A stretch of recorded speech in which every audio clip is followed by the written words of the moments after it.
Yung may mga pagkakadapa, pagbagsak ang tao from failure, disgrace, and disempowerment. Again, it is worse if with poverty. Minsan hindi mo alam, fortunes are reversed. People that are at the top suddenly fall and get to the bottom. People who are honored could be disgraced. Such things can happen. Another disaster is grave emotional pain. Bereavement. Mamatayan ka ng mahal sa buhay. Abandonment. Hindi mo inaasahan, bigla kang iniwan ng iyong mahal sa buhay o ng inaasahan mo. Betrayal is a disastrous experience. Again, it becomes worse if with poverty. Yung problema nadodoble pag wala kang pera. Iniwan ka ng asawa mo pero may pera ka, malungkot ka, masakit, pero at least meron kang panggastos sa pangangailangan mo. Gusto mo maglibang, meron kang gagastusin. Nagkasakit ka, mahirap yon, pero may pampadoktor ka, nakakagaan-gaan kahit papano. So laging nadodoble ang bigat pagka walang financial resources. Disasters become worse when accompanied by poverty.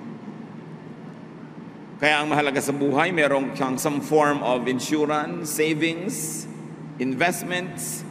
Meron kang konting pwedeng sandalan sa biglang oras ng pangangailangan. Isipin niyo yung mga disaster sa buhay ni Job. Lahat ng binanggit natin, nagsabay-sabay sa kanya yon. Bereavement, abandonment, fall, sickness, and poverty. Nagsabay-sabay. Nandun na lahat. Pero he survived because of his great faith in God. Common denominator of disasters, need for others. Lahat po ng binanggit natin mga disaster sa buhay, may magkakamukha silang isang uri ng kulay at hugis, nangangailangan yung dinapuan ng disaster ng tulong ng kapwa. Need for help.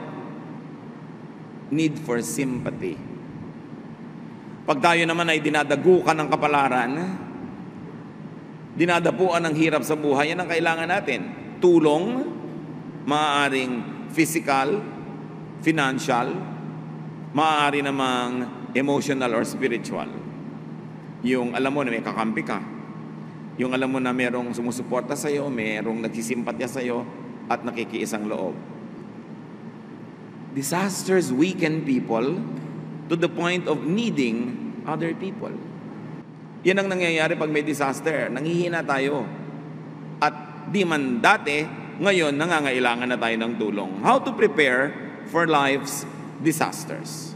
Isang mahalagang bagay na maunawa natin, paano tayo maghahanda para sa pagdating ng mga dilubyo sa buhay. We will be learning from Proverbs chapter 3. And now verses 1 to 2. My child, remember my teachings and instructions and obey them completely. They will help you live a long and prosperous life. So immediately here, we are presented with one way to prepare for life, and it's to obey God's teachings and instructions. Of course, which means know God's teachings and instructions. Paano ka naman susunod kung hindi mo alam? And of course, knowledge means willingness to be changed by it, to change our minds by what we know. Proverbs 3:3-4. Let love and loyalty always show like a necklace, and write them in your mind. God and people will like you and consider you a success. Pinapahalagahan dito mga kapatid, love. So love and be loyal to God and to people. Bakit may connection sa paghahanda sa mga disasters ng buhay, yung loyalty to God and to people? Because when you're loyal to God, God is loyal to you also. When you're loyal to people, not all of them might be loyal in return, but hindi ka masisiro nang merong loyalty rin sa'yo. So loyalty to God and loyalty to our fellow men are investments, are savings. Ipanalangin mo na hindi mo kailanganin ang tulong nila all your life, pero kung dumating yung panahon ng disaster that you would survive only on people's help, then meron ding loyal sa'yo kasi loyal ka rin sa kanila at naging loyal ka. God and people's loyalty to you can help you in times of disaster. It is a great insurance. And that is what the family is all about. Kaya nga ang mga sibilisasyon, ang mga saling lahi, patuloy kasi may family. Yung mga bata, hindi pa nila kayang alagaan ang sarili nila, inaalagaan sila ng magulang nila, kaya nagsusurvive sila through infancy and childhood to become adults. And when the children become adults, their parents who were formerly strong now become old, and the role is reversed. The children now take care of their parents. And then these children that took care of their parents will have children that they will take care of. And later on, children that will take care of them from generation to generation to generation. This is the unwritten contract of society, of civilization. Kaya mahalaga loyal. May mga husbands magiging disloyal sa wife, iiwan ng wife and children, magpapasarap sa buhay. Pagkatapos, pagka nagkasakit at matanda na, babalik doon sa wife para magpaalaga sa mga anak. May mga wife na talagang martir at bayani, tinatanggap pa rin nila kumisan kung kahit bumalik sa kanila, wasak-wasak na, taalagaan na lang. Pero mahirap yatang mahanap yun din ganong care from your children that you never cared for. Your children who sympathize with their mother. Or, kung na-reverse ko yung nanay yung umalis, which is rare, therefore the sympathy of the children is with the father. Wala kang tanim, anong aasahan mo nga anihin? Kaya sinasabi dito sa Proverbs rather, be loyal to people. Be loyal to your family, be loyal to your community, be loyal to your nation even. Kasi pagka ang nation mo ay bumagsak, hindi kasama ka rin nababagsak noon.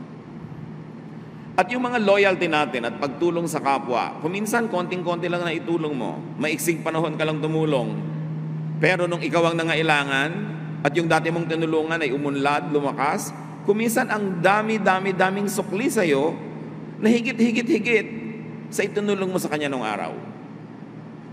Dahil maraming tao marunong tumanaw, marunong silang maging grateful.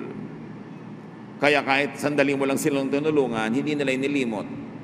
At kung ikaw na ang nangailangan, kahit kung tutuusin ay nalugi na sila, kung may exchange rate ang tulungan ninyo, pero hindi ka pinagsasawaan, kasi naaalala nila kung paano ka tumulong nung panahon ng pangangailangan. It is important to be loyal, especially to your spouse, to your children, to your parents. This is the basic unit of society.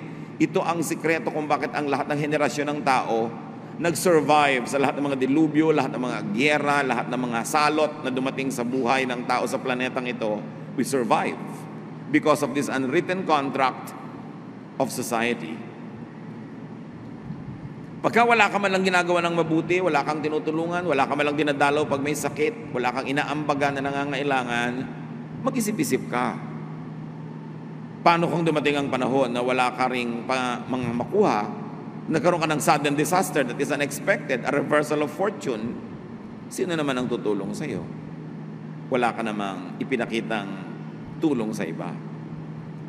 Verses 5 to 6. With all your heart, you must trust the Lord and not your own judgment. Always let Him lead you, and He will clear the road for you to follow. So trust the Lord and not yourself when you do not agree with God.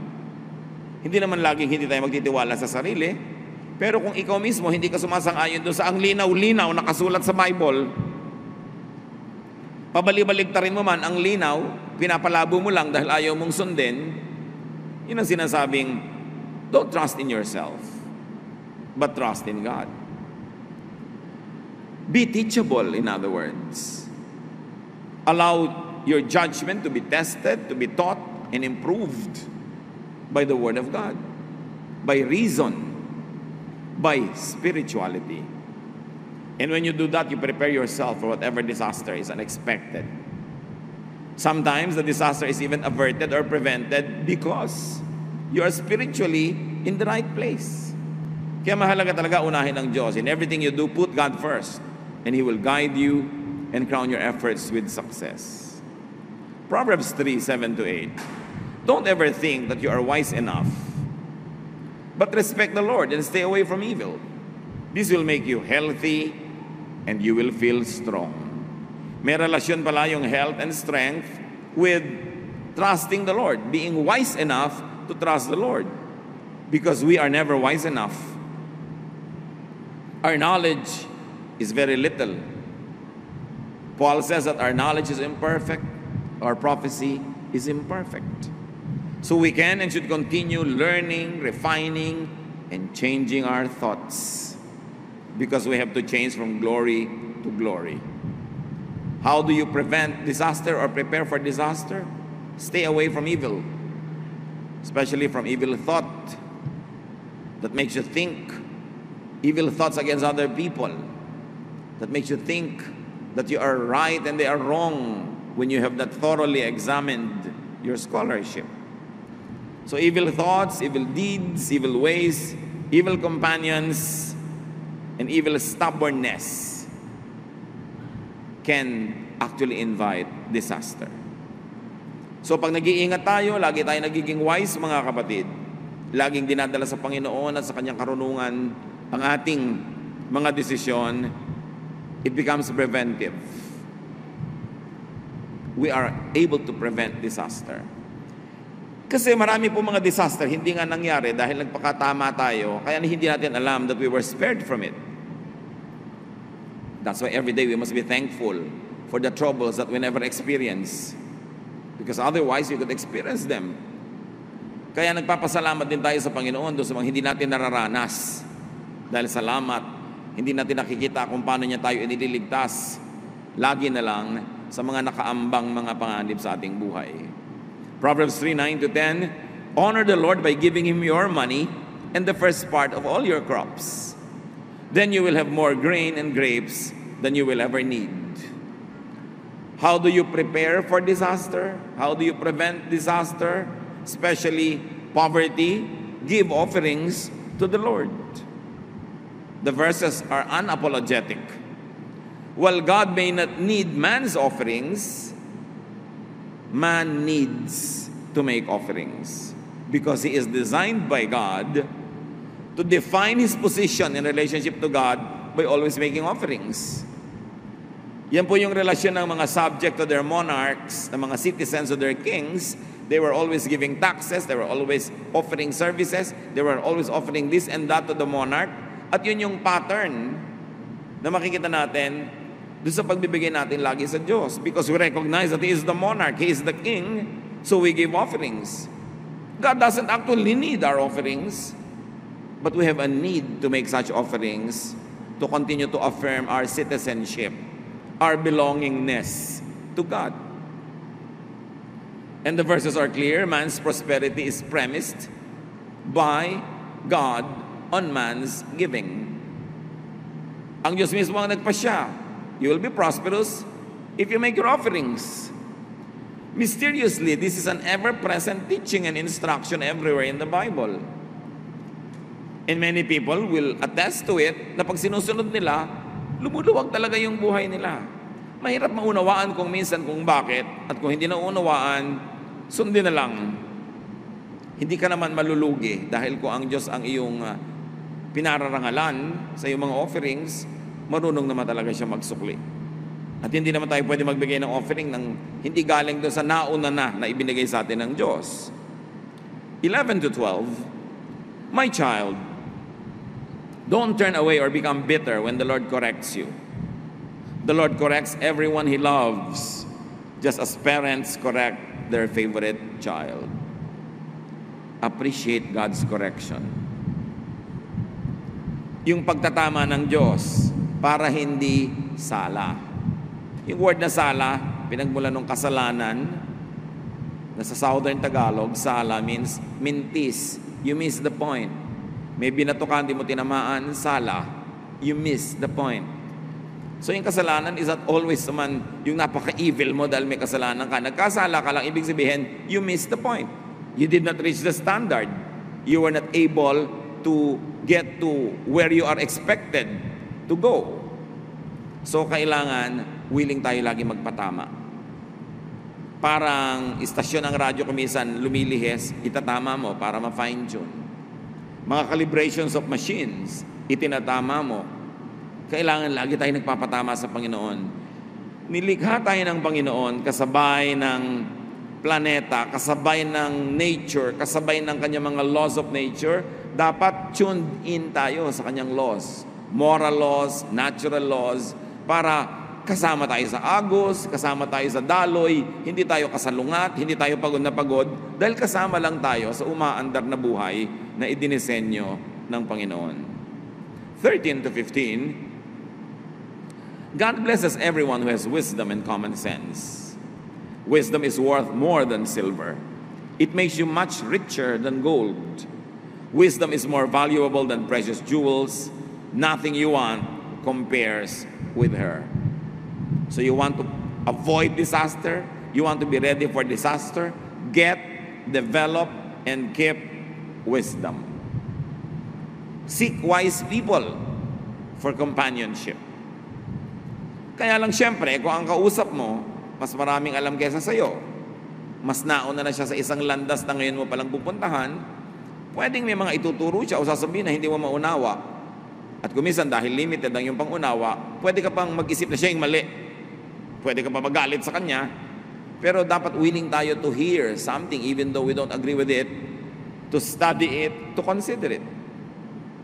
Halimbawa, meron kayong naging pagdedebate ng isang tao, meron kang ideya 1 at siya ay may ideya 2, pag-aralan mo na yung ideya niya. Hindi lang para talunin mo siya sa debate, kundi unawain mo talaga. Kasi pag naunawa mo yun, malalaman mo kung talagang mali yun o tama. Kung nakita mo talagang mali dahil pinag-aralan mo, edi maipapanalo mo ang inyong diskusyon kasi pinag-aralan mo talaga. Pero dapat willing ka rin na sa iyong pag-aaral, kahit ang una mong layunin ay humanap ng mali doon para matalo mo, pero sa pag-aaral mo, kung napatunayan mong tama pala yung idea na yon, dapat willing ka ngayong isuko yung dati mong pananaw at doon ka sumunod sa ideyang tama. Hindi ka talo nun. Natalo ka lang siguro sa debate, natalo ka sa diskusyon, pero pagka ikaw yung sumunod sa katotohanan na napatunayan mo matapos mong pag-aralan, hindi pagiging talo ang sumunod sa katotohanan at pagbitaw sa isang hindi katotohanan or a lesser truth. Many people, when they have to discuss with other people, especially when they have opposing ideas, they study only to prove their point at para panigasan yung point nila. Wala kang matututunan doon kasi decided ka na what you want to learn and what you are willing to learn. But when you objectively try to study the other person's point of view in search for truth, not in search for victory in the debate, then you will find the truth. And that truth can set you free. Huwag na huwag kayong mag-aaral para lang panigasan ang inyong paninindigan. Mag-aral talaga kayo para hanapin ang katotohanan. At kung yung katotohanan, hawak nung kalaban nyo, edi sabihin nyo, oy, tama pala yung hawak mo, yung katotohanan, makikihawak na rin ako, bibitawan ko tong dati kong hawak, panalo ka nun, hindi ka talo. You only look like a fool or a loser for 1 minute, but then you learn, and you are a winner for life. Mahirap yung pinaninigasan mo ang point of view mo. Dapat willing ka na i-test yun, willing ka na ma-challenge yun, because truth will always prevail. Kuminsan, hindi mo lang madaling maintindihan. Kuminsan, masyado ka lang emosyonal. Nauna yung emosyon. Kuminsan, masyado kang defensive dahil akala mo baka may mawala sa'yo pag nagpalit ka ng pananaw. Pero ang tunay na pag-aaral at laging pinapahalagahan ng Diyos to seek wisdom is the willingness to surrender an inferior idea to a superior one if it has proven to be superior after an impartial investigation. Kaya dapat hindi emosyonal ang mga tao. Ang mga emosyonal, kikitid ang utak. Iisipin niya, tama siya, mali ang lahat. And this is the greatest mistake. So wisdom is the secret to long life. That's what the verses say. Wisdom is the secret to health, to wealth, to honor, even to pleasure and safety. Wisdom is the secret to meaningful life and to happiness. Kaya sinasabi ng Proverbs, seek it. It's important. At ang masarap nito sa buhay, maraming mga tao na bago ka pa man nag-isip ng isang bagay, matagal na pala niyang pinag-isipan. So makakatipid ka ng oras at pagod para pag-isipan yon kung makikinig ka lang sa kanya. Siyempre, sasalain mo ang pinapakinggan mo. Kumisan sa initial na pakikinig mo, parang ayaw mo dahil kakaiba. Pero habang nag-iisa ka, salain mo uli, pag-aralan mo uli, malay mo tama. Ano ba namang nawala sa'yo na pag-aralan mo yan? Kung matapos mong pag-aralan, napatunayan mo pa rin mali, edi wag. Pero i-consider mo muna. Huwag mong isasara yung usapan, huwag mo lalagyan ng period, lalo't hindi ka naman expert. Lalo't hindi ka naman nagbuhos ng maraming oras sa pananaliksik at pag-aaral. You must be willing to be taught. Even though what is being taught you could go against everything else that you have known all your life. At kahit isang taon na lang ang natira sa iyong buhay, at least yung huling taon na yon, nalagay ka sa isang superior truth, then you move from glory to glory. Only a fool does not want to change his mind.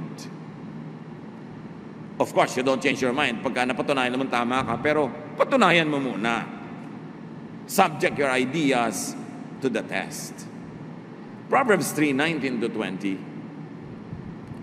By His wisdom and knowledge, the Lord created heaven and earth. By His understanding, He let the ocean break loose and clouds release the rain. Paano daw nilikha ng Diyos ang lupa, ang langit at ang lahat-lahat? Sa pamamagitan ng kanyang superior na karunungan. Creation is founded on and maintained by God's wisdom. Kaya hindi po ako komportable pag sinasabi nilang masama ang panahon. Bakit masama? May bagyo. Kailangan natin ng bagyo. The winds drive pollution away. Nahuhugasan ang buong syudad na ang dumi-dumi ng malakas na ulan. Yung mga kidlat, they charge the atmosphere with electrons that we need so that there's a balance in the atmosphere. Huwag ka lang ang patama sa kidlat. Nagmumukha lang masama kung tinamaan ka syempre. So huwag kang magpakalat-kalat pag kumikidlat. No? Huwag kang tumira doon sa pwedeng daanan ng baha dahil pag marami talagang tubig, may temporary baha. Huwag mong barahan yung mga kanal at mga ilog para sandali lang yung baha, lumampas na. Kung ang daming bara, nagtatagal, nagmumukha tuloy masama. Walang masamang panahon. Kasi ang Diyos ang lumikha ng mga seasons, ng weather, and we need all that for balance. So, sabi niya, by His wisdom and knowledge, the Lord created heaven and earth. So, the wise will harmonize with creation and the laws of nature. How do you prepare for disaster? Ayaw mong bahain ka? Do what you can not to live in the paths of waters. Ayaw mong ay kamatay, ay maguhuan ka ng dahil sa lindol. Kung kaya mo, sikapin mo huwag kang tumira sa mga pwedeng gumuho. O tibayan mo ang iyong ginagawa. May laws of nature kasi. Hindi natin pwedeng labanan. Makiayon ka na lang, alamin mo yung mga batas, sundin mo para ma-minimize ang possibility of disaster. Mahina ang katawan mo, puyat ka. Kaya ka nga pinapaantok ng Diyos Pagka mahina ang katawan mo, yung pagod na pagod ka, kasi para magpahinga ka, huwag ka umalis ng bahay. Pag mahina yung katawan mo, puyat ka, tapos lumabas ka ng bahay, nakipagsiksik ka sa kamatao, may mga may sakit doon, bumahing sila, umubo na, natamahaan ka, nalanghap mo, mahina yung katawan mo ng oras na yon, mahahawa ka, kasi wala kang resistance. Dapat tayong nakikinig sa katawan natin. Yung mga iba, pagod na pagod, antok na antok, anong gagawin? Iinom sila ng mga artificial drink na ang dami-daming asukal para magising. Kaya ka pinapaantok ng Diyos para ka matulog. Pipilitin mo ngayong hindi matulog dahil may gagawin ka. Ano mangyayari? Sinisira mo yung katawan mo dahan-dahan. Once in a while, I see drivers doing this kasi mahaba yung biyahe, umiinom. Pero dapat sandali lang yung iinom ka ng artificial energy drink. Pag ubus na talaga yung tunay na energy mo, ipagpapahinga mo yan, kakain ka, yun ang gusto ng Diyos. Pag nakabalik na yung energy mo, tsaka ka uli dapat kumilos. Pero sabi nga na iba, emergency case ito, alam nga namang hindi ako mag-drive, na at sa gitna na ito ng biyahe. Pero dapat hindi madalas na ganon. Pag inaantok ka, dapat itulog. Yung iba naman kasi kaya inaantok during the day, madaling araw na, nagpe-Facebook pa. Ayaw pang matulog. No? So, kailangan itulog mo. Law of nature. So, you are wise, do not fight nature. Blend with it. 21 to 26. My child, use common sense and sound judgment. Always keep them in mind. They will help you live a long life and a beautiful life. You will walk safely and never stumble. You will rest without a worry and sleep soundly. So, don't be afraid of sudden disasters or storms that strike those who are evil. You can be sure that the Lord will protect you from harm. Andito yung formula. How to protect ourselves from harm and disaster. Live a godly life. Follow God's laws. Even natural laws are God's laws. Be loyal to people. Be loyal to God. Even if the disaster is not prevented, when it does happen, there are people who are loyal to you and they will help you. They will help you recover and get on with life. Wisdom, godly living, protects people from life's sudden disasters. Nakakatulong yung insurance, nakakatulong yung savings, nakakatulong yung kung ano-ano pa. Pero number one, godly living, wisdom. Preventive pa. Hindi lang curative, preventive pa. Of course, when you say prevention, you mean prevention of disaster. Or when we say protection, when God protects you, it means there's prevention of disaster. Or when the disaster happens, there is empowerment to survive. Dalawa lang naman yan eh. Huwag mangyari yung mahirap o mapalakas ka sa oras ng hirap para mapalampasan mo. 27 to 35. Do all you can for everyone who deserves your help. Don't tell your neighbor to come back tomorrow if you can help today. Don't be mean to neighbors who trust you. Don't argue just to be arguing when you haven't been hurt.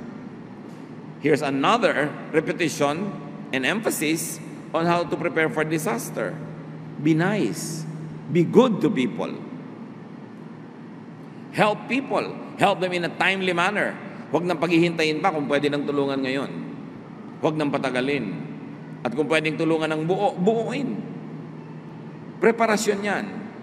Huwag ka daw palaaway. Huwag ka lagi nakikipagtalo. Kasi pag nakikipagtalo ka, ang itinatanim mo, negative seeds na pwedeng bumalik sa iyong buhay. Don't be jealous of cruel people or follow their example. The Lord doesn't like anyone who is dishonest, but He lets good people be His friends. So you want to be a friend of God? Be honest. Be good. He places a curse on the home of everyone who is evil, but He blesses the home of every good person. Ito yung unseen blessing kasi hindi nakikita ng mata. But the Word of God is true. God protects the homes of those who please Him, of those who are godly. The Lord sneers at those who sneer at Him, but He is kind to everyone who is humble. You will be praised if you are wise, but you will be disgraced if you are a stubborn fool. So wisdom prevents disasters from happening. Wisdom helps one if and when disasters come. So wisdom, as we have seen here, is defined as being good to people. Hindi lang yung alam mo yung mga philosophies, alam mo yung theories, alam mo yung mga high-sounding ideas. Streetwise wisdom is being good to people. If you are good to people, you are wise. Being good, doing good is man's best preparation for and man's best help in times of disaster. Doing good positions man to receive God's protection and restoration. And very importantly, other people's help. Napakahalaga. Pag bata ka pa, hindi mo pa alam ang halaga ng tulong ng kapwa. Merong isang senior person kakain siya sa isang fast food, dala-dala niya yung senior card niya, at nasanay siya na merong pila na special para sa seniors. Tinanggal ng fast food na yon, yung special pilahan. Pupunta ngayon sa harapan nitong matanda at ipinakita niya yung kanyang senior's card at sabi niya doon sa sales clerk, sabi, "Ineng, senior ako, pakiuna mo ako." "Ay, pila po kayo doon." Ayaw siyang pansinin. Pumunta siya doon sa isa pa, ayaw din siyang pansinin. Ipinatawag niya yung manager, ang sabi rin, "Pumila na lang po kayo, maiksi lang naman po ang pila." Ang hindi nila biglang inaasahan, biglang nangisay itong matanda at biglang nanginig, pinagpawisan ng malamig. Yung pala ito ay diabetic. At nag-hypoglycemia siya, bumababa yung sugar, na halos ikakamatay yun ng mga tao. Natakot ngayon silang lahat kung ano nangyayari sa matandang ito. Kung pwede nilang subuan nila agad ng pagkain na libre at lahat-lahat. So nung mahimasmasan, sabi sa kanila ng matanda, "Kami mga senior, kaya binibigyan ng ganyang pribilehiyo, hindi lang dahil matanda kami. Kasi mahihina na ang katawan namin, meron kami mga sakit. Hindi namin kayang tumayo ng matagal sa pila. Pag bigla kaming nagutom, biglang-bigla, pwede naming ikahimatay. Kaya kami binibigyan ng ganyang pribilehiyo. Hindi lang yan pag-abuso dahil lang matanda kami." Hindi kasi naintindihan ng mga bata Ang babata kasi ng mga empleyado sa fast foods. Akala nilang, arte-arte naman ang matandang to, iksi naman ang pila, ayaw pang pumilang, gusto pa, special. Kasi malalakas pa katawan nila, hindi nila alam. Alam niyo, sabi ng matandang yun sa mga tao, tatanda din kayo, malalaman niyo rin kung bakit. So it is the reason why we are not kind, because we don't understand. Just be kind. Even if you don't understand, how can you go wrong if you're kind? Kung minsan meron nagmamadali sa pila, kung pwede mo naman pagbigyan, hindi mo naman ikamamatay na pagbigyan siya, hindi ka naman emergency case, baka siya may emergency case Kung minsan sa driving, ganun bakit pa nagmamadali ito sobra? Hindi mo alam kung biglang tumawag pala yung asawa niya dahil manganganak na o kung ano man ang dahilan. People have reasons, and seldom that we understand their reasons. That's why it's just good to be kind. How do you prepare for life's disasters?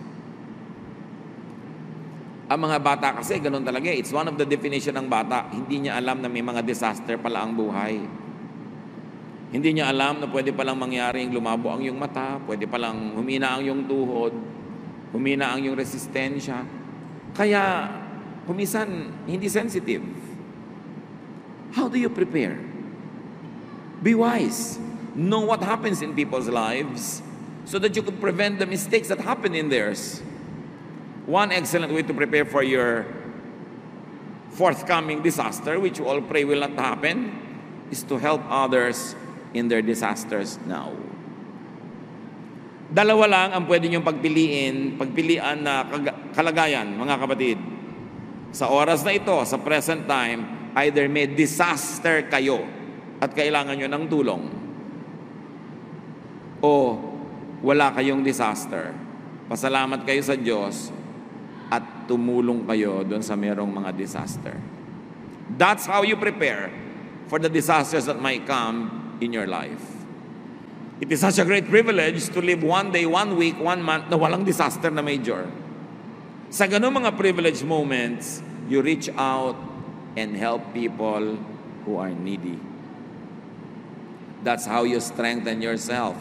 That's how you fortify yourself for the time of your own weakness. Save, invest, prepare for disasters by doing good. It is important to extend kindness to the needy so that when you become the needy one, kindness will be extended from all directions with you wondering where they ever come from. We are never sure. Every time there's a possibility that fortunes can change, that horror might befall one's life. When it is not happening, be in a giving mode. Be kind. Be helpful. Aming Ama, Sa bawat isa ngayon dito na hindi dumaranas ng disaster or crisis, salamat po. At sa bawat isa naman na dumaranas ito, kayo, Panginoon, ang magbalik sa mga taong ito ng anumang ginawa nilang mabuti nung araw para mga buting ito'y magawa sa kanila ngayon, even by complete strangers. We completely rely on you, O God. Man can prepare, man can do things, but the decision and the final judgment is in your hands. May you find us pleasing. May we give you pleasure, O God, so that we may get and receive the blessings that you give to us, though we may not deserve them. Turuan niyo kami, Panginoon, ay pagdiwang ang mga panahon na hindi kami nahihirapan at gawin namin itong policy na tumulong sa mga nahihirapan. Teach us to prepare for life's disasters. Teach us to prevent them from happening. And when they do happen, teach us to go through them with dignity, with strength. And may the things that we have done before be like seeds that we planted. Allow us to enjoy the fruits of what we have planted. Teach us to be wise so that every time that we are not needy, we will be helping the needy and we will be planting good seeds. Pagbulay-bulayan natin, mga kapatid, at nawa maging sensitive tayo sa disaster ng iba. Huwag tayong magbingi-bingihan. Huwag tayong magbulag-bulagan. Teach us, Father, to please you with our goodness, with our godliness. Be alone with God for a while.